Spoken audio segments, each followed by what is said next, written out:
ମୁଁ ଆସି ପହଞ୍ଚି ଯାଇଛି ଭୁବନେଶ୍ୱର ଡିଏନ୍ ରେଙ୍ଗାଲିଆ ଆଗରେ ଥିବା କଳିଙ୍ଗ ବିହାର ସ୍ଥିତ ଆନନ୍ଦବନରେ। ଆନନ୍ଦବନରେ ପହଞ୍ଚି ମନ ପୁରା ଆନନ୍ଦିତ ହୋଇଯାଇଥିଲା, କାରଣ ଏଣ୍ଟ୍ରି ଫି ଟିକେଟ୍ ମାତ୍ର 5 ଟଙ୍କା ଥିଲା। 2 ଜଣ ଆମେ 10 ଟଙ୍କା ଦେଇକି ଭିତରକୁ ଏଣ୍ଟ୍ରି କରିଥିଲୁ।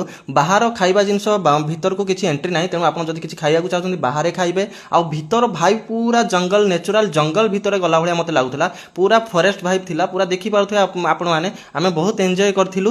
ଦେଖନ୍ତୁ, ଆଉ ଭିତରେ ମଧ୍ୟ କିଛି ଷ୍ଟଲ୍ ଥିଲା, ତ ଆପଣ ଚାହିଁଲେ ଖାଇପାରିବେ। ତ ଏମିତି କିଛି ଚାଳରେ କିଛି ବନା ଯାଇଥିଲା, ମୋତେ ବହୁତ ବଢ଼ିଆ ଲାଗୁଥିଲା। ଏମିତି ଆମେ ବାଟରେ ଗୋଟେ ଜନ୍ତୁକୁ ପାଇଥିଲୁ, ଆଉ ବହୁତ ଗୁଡ଼େ ଉଇହୁଙ୍କା ଥିଲା, ନ୍ୟାଚୁରାଲି ଉଇହୁଙ୍କା ଗୁଡ଼ାକ ଜଙ୍ଗଲରେ ହେଇଥିଲା। ତ ଏମିତି ଗୋଟେ ଆର୍ଟିଫିସିଆଲ ପଣ୍ଡ ବନା ହେଇଥିଲା, ଯୋଉଟାକି ବଢ଼ିଆ ଦେଖିବାକୁ ଲାଗୁଥିଲା। ଆଉ ଏମିତି ବତକମାନଙ୍କର ଚାଲି ଦେଖିକି ମୋତେ ସେଇ ଚାଲି ମନେ ପଡ଼ିଗଲା, କୋଉମାନେ ଏମିତି ଚାଲନ୍ତି। ତ ଏଇଭଳିଆ ଚାଳରେ ଗୋଟେ ବନା ହେଇଥିଲା, ବହୁତ ଫଟୋ ଉଠାଇବା ପାଇଁ ବହୁତ ଥିଲା। ମୁଁ ତ ବହୁତ ସର୍ଟ ଭିଡ଼ିଓ ବନେଇଛି, ଦେଖିପାରୁଥିବେ କେମିତି ଅଛି। ତାପରେ ଏଇଭଳିଆ ଗୋଟେ ପଣ୍ଡ ଉପରେ ଗୋଟେ ବ୍ରିଜ୍ ବନା ହେଇଛି କାଠରେ। ତ ବ୍ରିଜ୍ଟା ବହୁତ ବଢ଼ିଆ ଥିଲା, ଫଟୋ ସୁଟିଂ ପାଇଁ, ଭିଡ଼ିଓ ସୁଟିଂ ପାଇଁ